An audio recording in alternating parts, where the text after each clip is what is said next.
ॐ अज्ञानतिमिरान्धस्य ज्ञानाञ्जनशलाकया गणाशलाकय चक्षुरुन्मिलितं चक्षुरुन्मिलितं येन येन तस्मै तस्मै श्रीगुरवे श्रीगुरवे नमः. I was born in the born in the darkest darkest ignorance, and my ignorance. spiritual master opened my eyes with the torch of knowledge. I offer my respectful obeisances unto him. नमः ॐ विष्णुपादाय कृष्णप्रेष्ठाय भूतले श्रीमते भक्तिवेदान्त स्वामिनिति नामिने. नमस्ते सारस्वते देवे गौरवाणी प्रचारिणे निर्विशेषा शून्यवादी पाश्चात्यदेशतारिणे. जय श्री कृष्ण चैतन्य प्रभु नित्यानंदा श्री अद्वैत गदाधर श्रीवासादि गौर भक्तवृंदा. हरे कृष्णा कृष्णा कृष्णा हरे हरे, हरे राम राम राम हरे हरे. वाञ्छाकल्पतरुभ्यश्च कृपा सिन्धुभ्य एव च पतितानां पावनेभ्यो वैष्णवेभ्यो नमो नमः.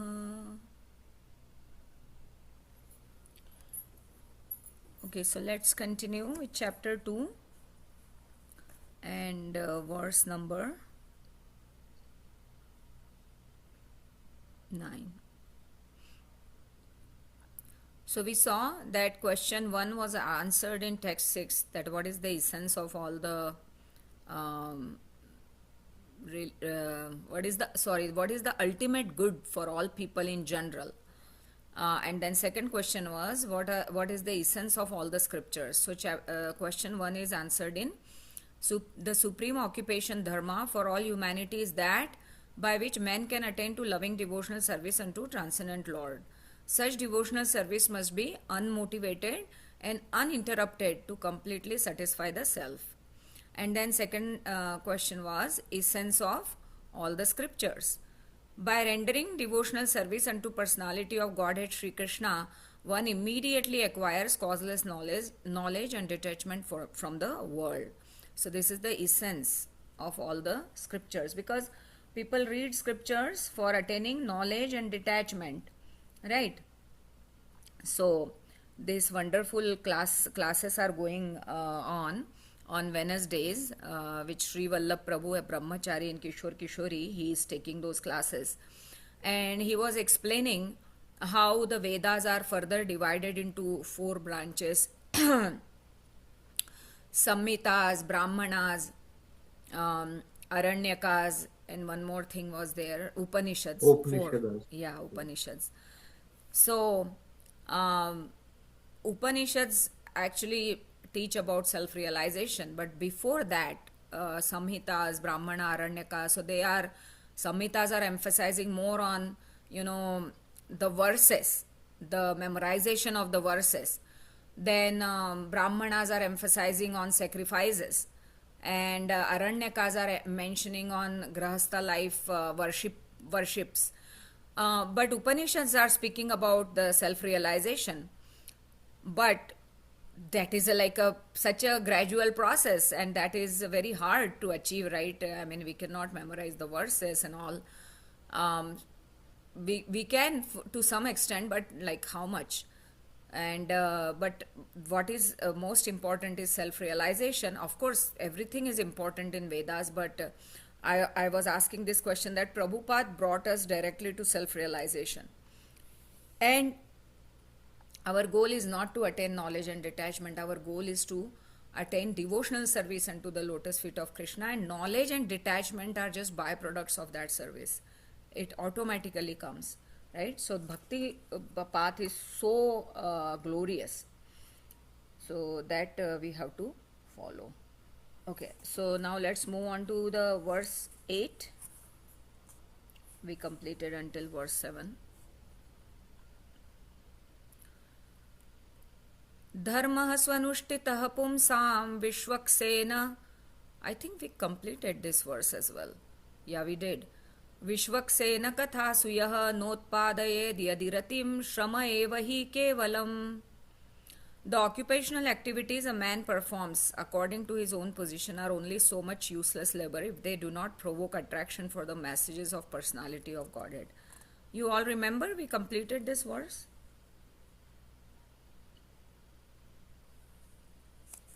If not, then we can just do it one more time. Okay, dharma, occupation, swanushtitaha, executed in terms of one's own position, pumsam of the humankind, Vishwaksena, the personality of Godhead, plenary portion. So Lord Vishwaksena, the Krishna's plenary portion. Kathasu, in the message of yah, what is na, not, utpadayet, does produce, yadi, if, ratim, attraction, shramah, useless labor, eva, only, he, certainly, kevalam, entirely. The occupational activities a man performs according to his own position are only so much useless labor if they do not provoke attraction for the message of personality of Godhead. Purport by His Divine Grace Srila Prabhupada ki jai. Yeah, so this from verse 8 to 15, it is going to explain only bhakti is to be gained by one's prescribed work.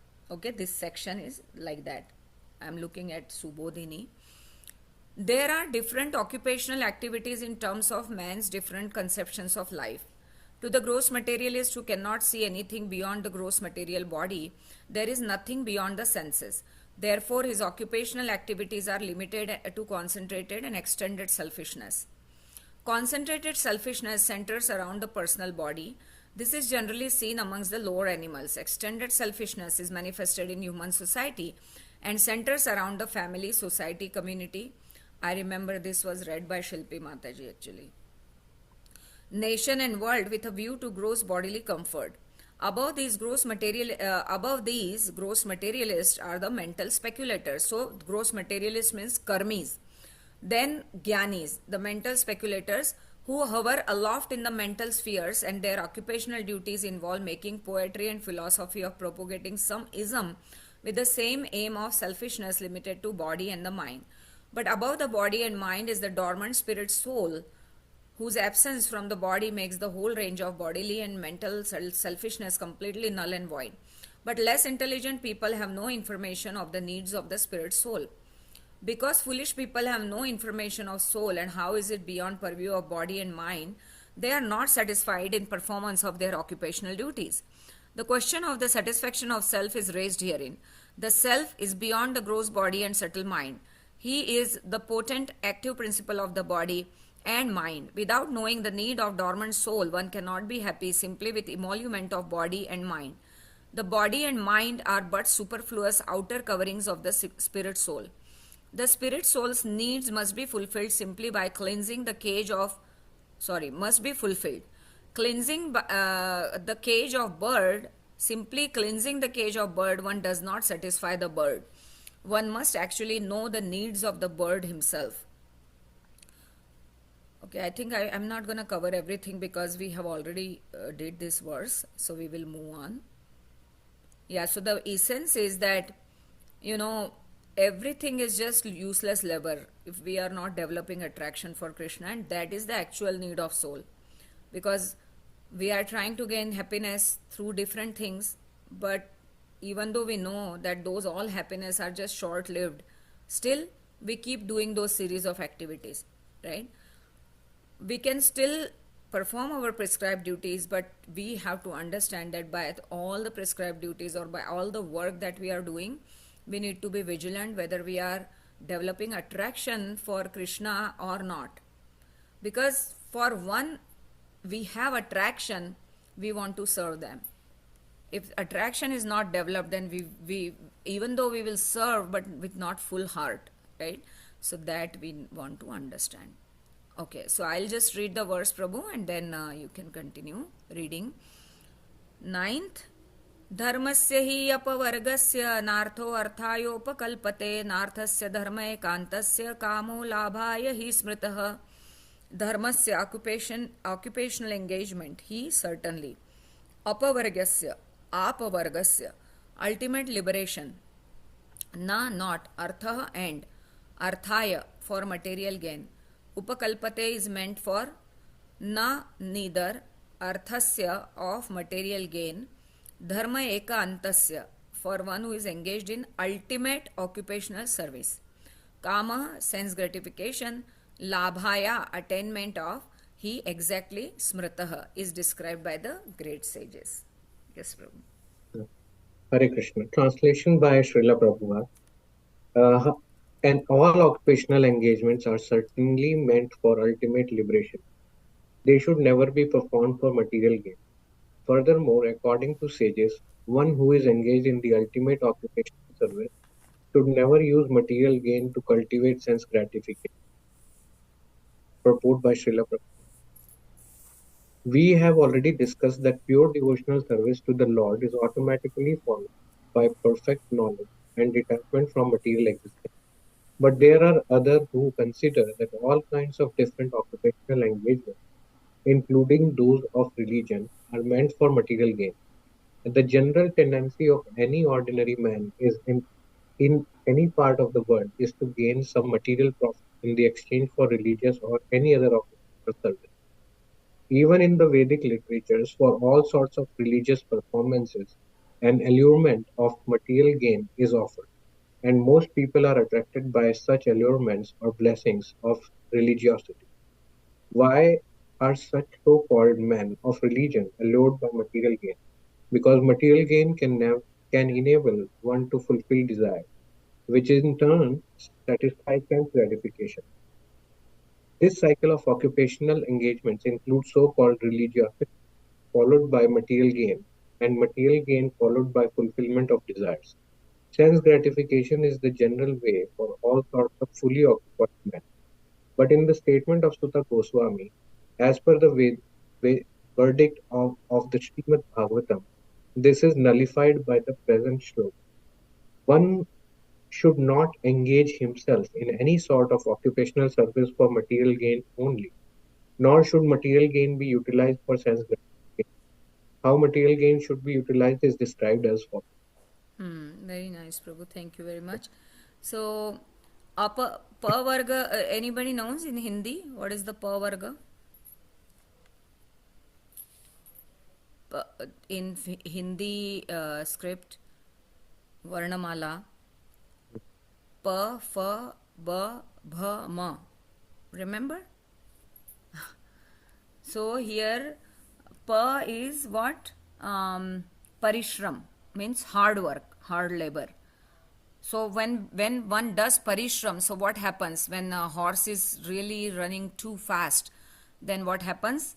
Fena means foam come out of the mouth, right? So that is fena from fa, and then one foam comes out, and then ba means what? Because somebody wants to eat the fruits of their labor.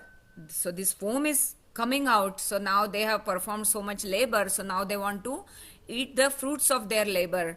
So that causes bandhan. Ba means bondage, right? And then when we are eating the fruits of our labor, then there is a constant anxiety that okay, this fruit will finish, like bank balance will finish, or this enjoyment will finish or something. So this is called as bhaya. So pa parishram, fa fena, ba bandhan, and bha bhaya, right? And what is ma? Can anyone tell what is ma finally?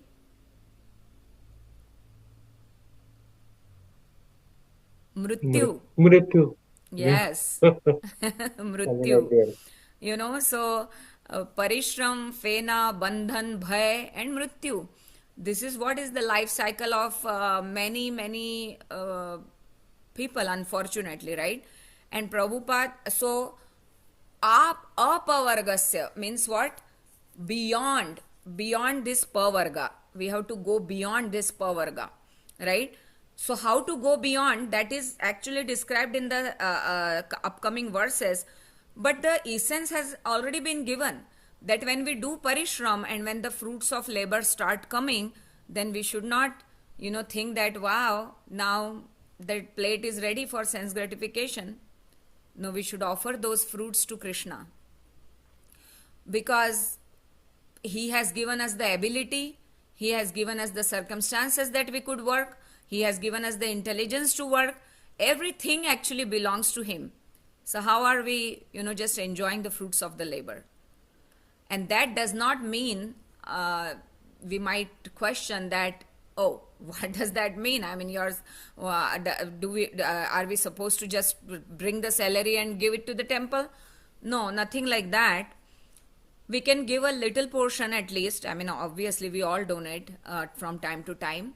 But then there are certain things we can consider, right? Not to be too extravagant, not to be purchasing in the mood of too much enjoyment, being like very within the boundaries and being very, very thoughtful. Where are we spending money? This is Krishna's money. And because sometimes, just because our child will be happy, we buy so many expensive things. This is all not, and we are also learning, right? So because we have children and we are attached to them, so we want to make them happy and we want to do whatever makes them happy, right? So, but still that should be a little bit, set inside a boundary. So this is what this verse means. Dharmasya hi apavargasya. All occupational engagements are certainly meant for ultimate liberation. Apavarga means liberation, beyond, going beyond. They should never be performed for material gain. So how our occupational duties will take us to liberation, that we all need to think and get the answer for this question. When we engage in occupational duty, so that's how we are learning from the life, and we are getting the realization along with reading the Shastras. That, oh yeah, it was told in the Shastra, we discussed this, all of us together, and now this realization is coming to me, right? So you wanted to please your boss so much, you did all the hard work, so many hours you put, and ultimately they were like, yeah, that's okay, but I was just expecting little more this.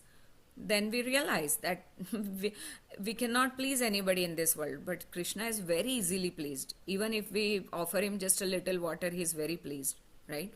So that's the thing. So therefore, we should not perform the occupational duties for material gain. We should perform them as a service. And if the fruits are coming, then we should not use them for sense gratification. We should use them for bare minimum necessities of our life. Okay, so now in the next verses, let's see what is told. So 10. Kamasya nendriya pritir labho jivet yavata jivasya tattva jignasa nartho yascheha karma bihi. Okay, anybody else wants to read? If not, then Prabhu, you can continue. Kamasya of desires, na not, Indra senses, priti satisfaction, labha gain, jiveta self-preservation, yavata so much so, jivasya of the living being, tattva the absolute truth, jignasa Jignasa. inquiry, na not, artha and, yacha iha whatsoever else, karma bhi by occupational activity. Translation by Srila Prabhupada. Life's desire should never be directed towards sense gratification. One should desire only a healthy life or self-preservation. Since a human being is meant for inquiry about the absolute truth, nothing else should be the goal of one's work. Purport by Srila Prabhupada. The completely bewildered material civilization is wrongly directed towards the fulfillment of desires in sense gratification. In such civilization, in all spheres of life, the ultimate end is sense gratification. In politics, social service, altruism, philanthropy, and ultimately in religion or even in salvation, the very same tint of sense gratification is ever increasingly predominant. In the political field, the leader of men fight with one another to fulfill their personal sense gratification. Voters adore the so-called leaders only when the promise is made. As soon as Prabhu, the vote, towards the end of every sentence, your voice breaks, like it completely not audible. So, because we are doing recording, so can you please come little more close to your computer and make sure that the last words are also sounding same in the same frequency. so I'm very close to this computer now. Let me know maybe some network issues there. But Okay. the voters adore the so-called leaders only when the promise sends gratification. As soon as the voters are dissatisfied in their own sense gratification, they dethrone the leaders. The leaders must always disappoint the voters by not satisfying their senses. The same is applied in all other fields. No one is serious about the problem of life. Even those who are on the path of salvation desire to become one with the absolute truth and desire to commit spiritual suicide for sense gratification. Is it okay, Maraji? Is it Yeah, going? it's still okay, but something more is required. But anyways, we are able to hear, Prabhu. But the Bhagavatam says that one should not live for the sense gratification.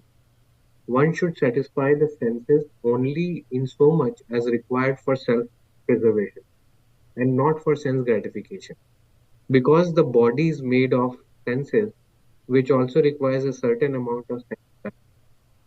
There are regulative directions for satisfaction of, but the senses are not meant for unrestricted enjoyment. For example, marriage or the combination of man with a woman is necessary for progeny, but it is not meant for sense enjoyment. In the absence of voluntary restraint, there is propaganda for family planning. But foolish men do not know that family planning is automatically executed as soon as there is search after the absolute. Seekers of the absolute truth are never allured by unnecessary engagements in sense gratification because the serious students seeking the absolute truth are always overwhelmed with the work of the researching the truth. In every sphere of life, therefore, the ultimate end must be seeking after the absolute truth. And that sort of engagement will make one happy because he will be less engaged in varieties of sense gratification. And and what that absolute truth is explained as follows. Yeah, so Prabhupada is mainly saying that the people are basically doing activities, keeping themselves in the center basically. So either it is their own gratification or extended sense gratification, let's say of the family and society and nation. Why? Because they all are connected to him. So ultimately it is all about that person, right? Even if they seek salvation, spiritual salvation, then also they are, what they are trying to do is want to become one with the god, one with god, or they want to merge in the Brahman effulgence. So Prabhupada always says that this is spiritual suicide. Why? Because the spirit soul is hankering for relationship of love with Krishna, right? And if somebody merges into another person, how can they, um, serve the other person? So that's why it is called as spiritual suicide. So many people think that, oh, this merging into Brahman would be nice. But no, there is nothing there, right? It's just being in the Brahman. But if you serve, because our soul is active by nature and it is seeking loving relationship, then only there is real satisfaction, right? So Prabhupada is saying nobody is serious about problems of life, because all these materialistic things that are going on, voters vote because the leader has promised them sense gratification. But then leader doesn't fulfill the sense gratification, so they take out the vote and they, make him out of the power. So all these things are going on in the society based on sense gratification, right? So that's why Prabhupada first talks about lot about the sense gratification, that how each person, all of us need to find out that how we are always keeping ourselves in center, right? We are not very selfless in our services. Although we will do some service, then okay, it's not like consistent, or even though we do some service, we are seeking some appreciation or some acknowledgement, some recognition, and it's very common. So I'm not speaking derogatively about it, because our soul is hankering for happiness, but it is finding happiness in wrong places, right? So we should see that how we are keeping ourselves in the center, and how that center needs to be slowly moved to Krishna, that Krishna should be in the center. So now Prabhupada is so merciful that he's giving us that so the verse says that Bhagavatam is saying that one should not live for sense gratification, and one should satisfy senses only so much required for self preservation, not for sense gratification, right? So sometimes we will overeat, like 2 chapatis are enough, but we end up eating like 4 or 6, something like that, right? So we need to understand that what are we doing after all, right? So but Prabhupada is saying that body is made up of senses, so we require some amount of satisfaction, but it should be regulated, right? So like in other religions also we see that they keep fasting from meat for one day or something. I don't know the details, but yeah, so they also follow regulation, and that's what Prabhupada is saying, that we should bring regulation, because our senses need some satisfaction, but it should not be unrestricted sense enjoyment, right? So like in marriage, the union should happen when there is a requirement of progeny, not otherwise, right? So that's what it is being said here. And yeah, so he's giving example of family planning, but he's saying that if one is seeking after absolute truth, then family planning happens automatically. Means if we are constantly seeking absolute truth, then all these things, the regulations that are being told, they are automatically exercised. Less eating, family planning, keeping the surroundings clean, everything comes automatically. So why this happens? Because a seeker of absolute truth is always overwhelmed with the work of researching the truth, and therefore ultimate end is always seeking the absolute truth, and that engagement will make everybody happy. And now what that absolute truth is, that is described here. So we will quickly read this verse also. This verse is very important. Please remember, please note that this verse is called as Paribhasha Sutra of Bhagavatam, one of the Paribhasha Sutras. So Paribhasha Sutra means what? Which describes the essence of the scripture, right? So this is one of the Paribhasha Sutras of Bhagavatam, which is the seed verse, okay? So this is Vadanti tat tattvavidas tattvam yajnanam advayam brahmeti paramatmeti bhagavaniti shabdyate. Vadanti, they say, tat, that, tattvavidah, the learned souls, tattvam, the absolute truth, yat, which, jnanam, knowledge, advayam, non-dual, brahma iti, known as Brahman, paramatma iti, known as Paramatma, bhagavan iti, known as Bhagavan, shabdyate, is so sounded. Learned transcendentalists who know the absolute truth call this non-dual substance Brahman, Paramatma or Bhagavan. The absolute truth is both subject and object. There is no qualitative difference there. Therefore, Brahman, Paramatma and Bhagavan are qualitatively one and the same. The same substance is realized as impersonal Brahman by students of Upanishads. Okay, so keep noting this. As localized Paramatma by the Hiranyagarbhas or the yogis, and Bhagavan as Bhagavan by devotees. In other words, Bhagavan or personality of Godhead is the last word of absolute truth. Paramatma is the partial representation of personality of Godhead, and impersonal Brahman is the glowing effulgence of personality of Godhead. As the sun rays are to sun god, Less intelligent student of either of the above schools sometimes argue in favor of their own respective realization. You know, so much argument keeps going, right? And that creates a lot of differences and agitation in the society. But those who are perfect seers of absolute truth know well that above three features of the one absolute truth are different perspective views seen from different angles of vision. So we are talking about same person but from three different angles. Okay. As it is explained in the first shloka of first chapter of Bhagavatam, the supreme truth is self-sufficient, cognizant, and free from illusion of relativity. In the relative world, the knower is different from the known. So, the Atma is the knower, right? And body is the known. So, they are different. Because when Atma goes away, the body doesn't go away with Atma. Body stays here and it perishes, right? But Atma is still alive, eternal, and it takes up another body. So in relative world this happens. But in absolute truth, both the knower and the known are one and the same thing. Okay? So it doesn't happen with Krishna that he has body separate and soul separate. He is completely spiritual. He is completely transcendental. There is no difference like us. In the relative world, the knower is the living spirit or the superior energy, whereas known is inert matter or inferior energy. Therefore, there is a duality of inferior and superior energy. Whereas in absolute realm, both the knower and known are of the same superior energy.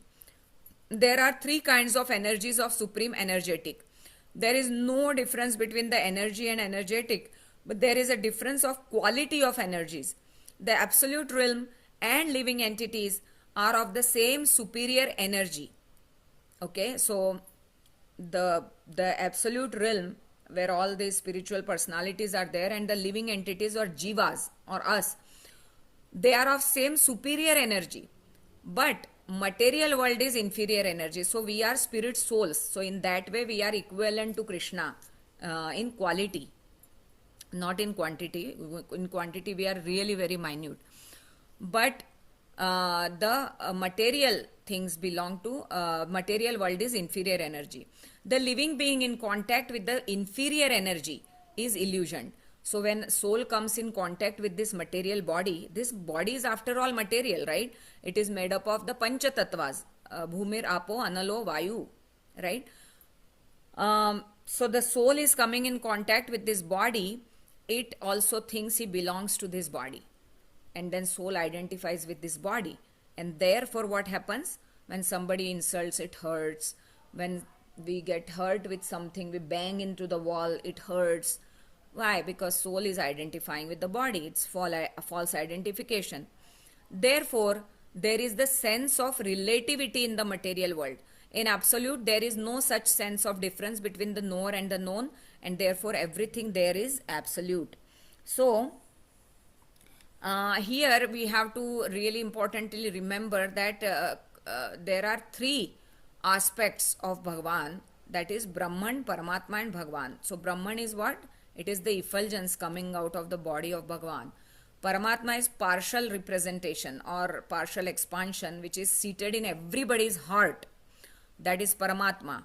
And Bhagavan is the full, complete realization, like shaking hands with Krishna or hugging Krishna, like that. Okay? But these, all the three are just different aspects of the same Supreme Personality. Okay? And but Bhagavan is the complete realization. So that we have to understand. And also Bhagavan is not like in this relative world that body and soul are different. He is just one spiritual personality. And in this material world there is duality. So that's why it is, that's why in the verse you will see Advayam means what? Non-dual substance. So he is not like in relative world. He is completely transcendental. So he is non-dual, unique, not equal to anyone above all. So Bhaga means opulences and Van means possessor. Bhagavan means who is the possessor of all the six opulences to their highest degree. Yeah. Okay, so let's see if any discussion is there today. Few minutes. Hari bol, Dayaram. You shaved your head. Okay. You shaved your That's, head. yeah. Very nice. You're becoming a great devotee now. Yeah, it is now. Okay, anything? Okay. Any points to take away? Yes, anybody?